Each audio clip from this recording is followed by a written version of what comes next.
الله الرحمن الرحيم، حياكم الله. بسوي اليوم ان شاء الله مشروب ان شاء الله انه راح يعجبكم. بما ان الاجواء يعني بارده الحين، بسوي لكم ان شاء الله المشروب هذا باذن الله تعالى انه راح يعجبكم. طبعا المشروب عباره عن ليمون وزنجبيل وشاهي وسكر. طبعا اللي يبغى ما يضيف سكر تحطون بدل السكر عسل.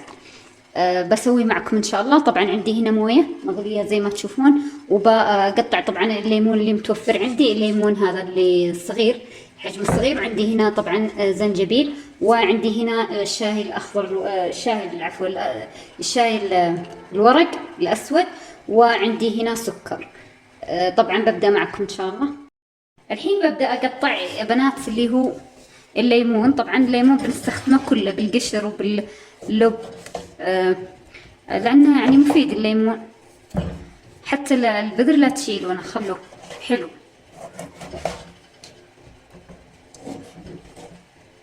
بقطع بالطريقة هذه واحطه على الموية واخليه يغلي دقيقتين او 3 دقائق، واحط اللي هو الشاهي والسكر والزنجبيل.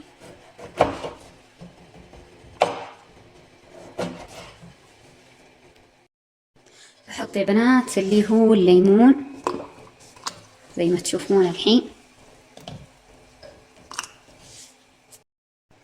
طبعا نحط الليمون كله، بعدين احط يعني الزنجبيل على حسب يعني رغبتكم انتم. اذا تبغونه حار بزياده ضيفوه بزياده.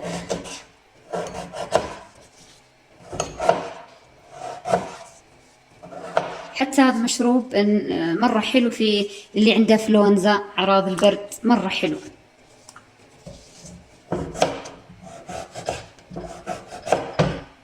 طبعا بكتفي بالكمية هذه عشان عندي صغار ما بيشربون الحار.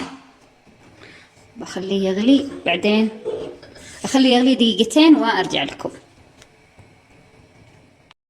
بعد ما مرت دقيقتين بحط اللي هو السكر. طبعا السكر على حسب اللي تبغاه، بس عشان الليمون يعني حامض فلازم يعني تعادلونه بالسكر عشان يعني تقدرون تشربونه. وبحط شاهي. طبعا انا اخترت شاي الورق لاني احس انه افضل يعني في الطعم. وبحط برضه اللي هو نعناع.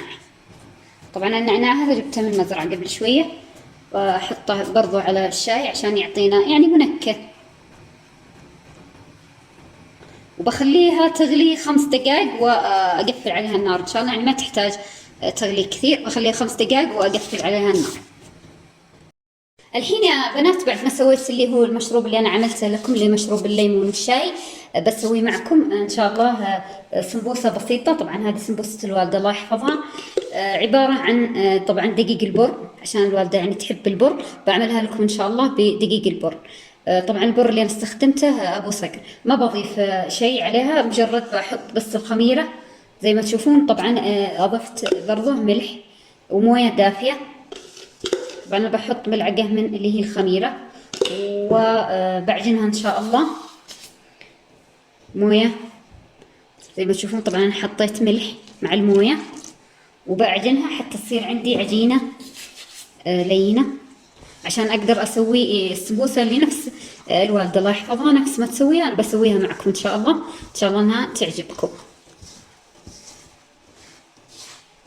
طبعا اللي يبغى يضيف دقيق اللي هو البودرة، بس انا ما بضفته عشان يعني البر اكثر الناس يحبون اللي هو دقيق البر عشان فوائده برضه، يعني ما يزيد الوزن.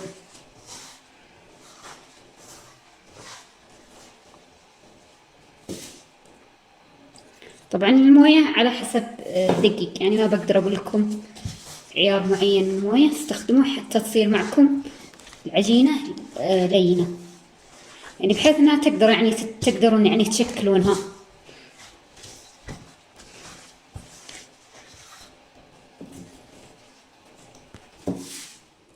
الحين بعد ما عجنت اللي هي العجينه، انا بحط يا بنات اللي هو زيت الزيتون زي ما تشوفون. طبعا امي الله يحفظها تقول ان زيت الزيتون احسن يعني من الزيت العادي، يعني يعطي طراوه في العجين. فعاد انا جربته صراحه عجبني، يعني تجلس معكم طريقة حتى اليوم الثاني. تقدرون إذا بقي من العجين شيء يعني من السمبوسة شيء عادي يعني تجلس طريقة زي ما هي. بعجنها مع زيت الزيتون، واللي عنده عجانة استخدموها.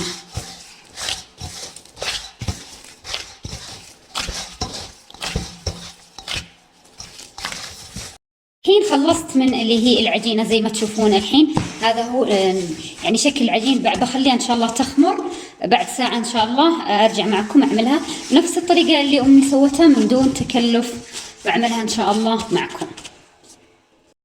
الحين بعد ما انتهيت من عمل اللي هو المشروب اللي انا قلت لكم اللي سويته معكم، هذا هو شكله، هذا هو اللون. يعني مرة ريحته حلوة وطعمه مرة حلو. ان شاء الله يعجبكم وتردون علي في التعليقات، واذا عندكم مشروبات ثانية يعني حد مجربها اكتبوا لي الله يسعدكم في التعليقات.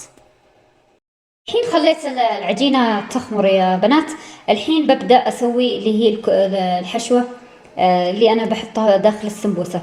طبعا الحشوة انا عملتها قبل كذا في القناة نفسها اللي هو طريقة عمل السمبوسة، هي نفس الحشوة هذه. طبعا الحشوة اللي عندي أنا عملتها يمكن قبل 3 أيام وفرزنتها في الثلاجة اللي في الفريزر بنفس طريقة أمي طبعا. وأنا بضفت لها اللي هو الخضار هذا زي ما تشوفون. طبعا الخضار هذا عبارة عن كزبرة وبقدونس وجرجير وخس، أي خضار عندكم عادي قطعوه حطوه على البارد. يعني بعد ما تطلعونه وتفك معكم اللحم حطوا عليه اللي هو الخضار هذا، وبالإضافة للكراث بصل أخضر اللي تبغون أضيفه، بيعطيكم نكهة مرة حلوة في السمبوسة.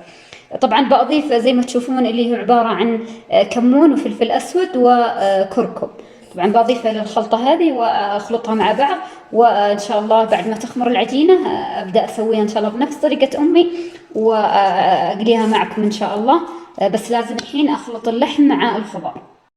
الحين يا بنات بعد ما اختمر اللي هو العجينة أنا ببدأ أسويها طبعا بإيدي، ما بحطها في آلة ولا شيء، بنفس طريقة أمي. أنا قلت لكم نحن نبدأ ناخذ قطعة صغيرة زي ما تشوفون من العجين بالطريقة هذه، تفردونها يعني في يدكم عادي من دون جهاز ومن دون شيء، يعني بنفس طريقتهم زمان. ونبدأ نحشيها. طبعا الحشوة بنحط على حسب، ونبدأ نقفلها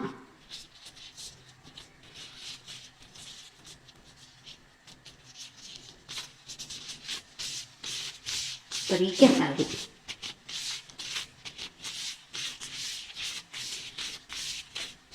إن شاء الله التصوير يكون لكم واضح. طبعا باخذ قطعة ثانية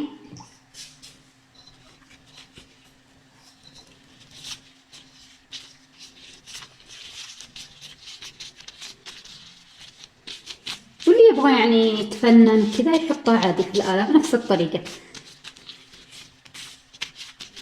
بس هذه يعني طريقة سهلة وسريعة ونفس طريقة أمي. يعني أنا نقلت لكم الصورة نفس ما هي تسويها سويتها معكم.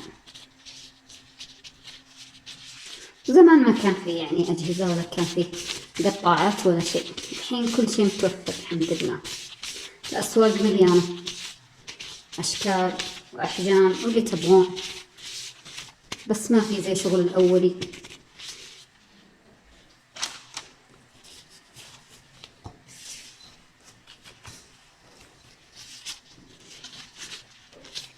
حتى زمان أذكر أمي تسويها يعني أكبر من الحجم هذا، يعني واحدة تشبع واحد خلاص ياكل واحدة وخلاص.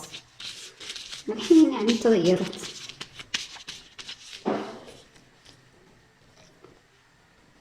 واللي يعني يحب يحطها خضار يعني من دون لحم عادي، تقدرون تحطون مثلا بطاط كوسة فاصوليا عادي، سووا يعني تشكيلة خضار وحطوا عليها يعني نفس الطريقة هذه ملح وكركم وكمون، حطوا عليها كزبرة، حطوا عليها فلفل. أشوف الفلفل مرة حلو مع السمبوسة.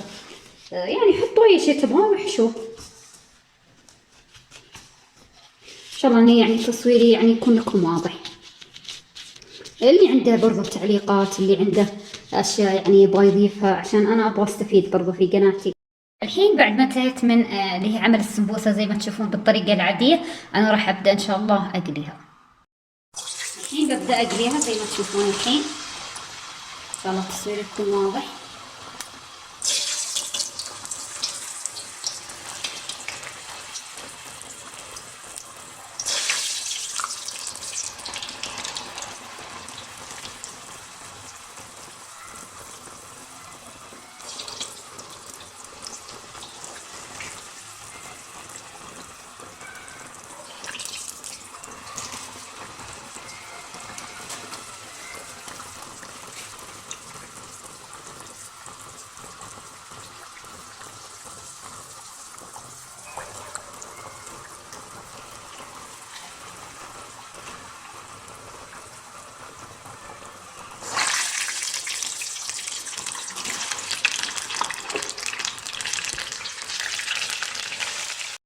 شوفوا بعد ما طلعتها من الزيت هذا هو شكلها. والله التصوير كلكم واضح. الحين انتهيت من عمل السمبوسة اللي عملتها معكم ان شاء الله. كان هذا هو طبعا زي ما تشوفون شكلها النهائي. ان شاء الله ان الطبق اللي عملته معكم ان شاء الله هذا اليوم انه يعجبكم. الله يسعدكم، اللايك، الاشتراك في القناة، تنشرون. الله يسعدكم، بيض وجوهكم. رابط القناة. في امان الله.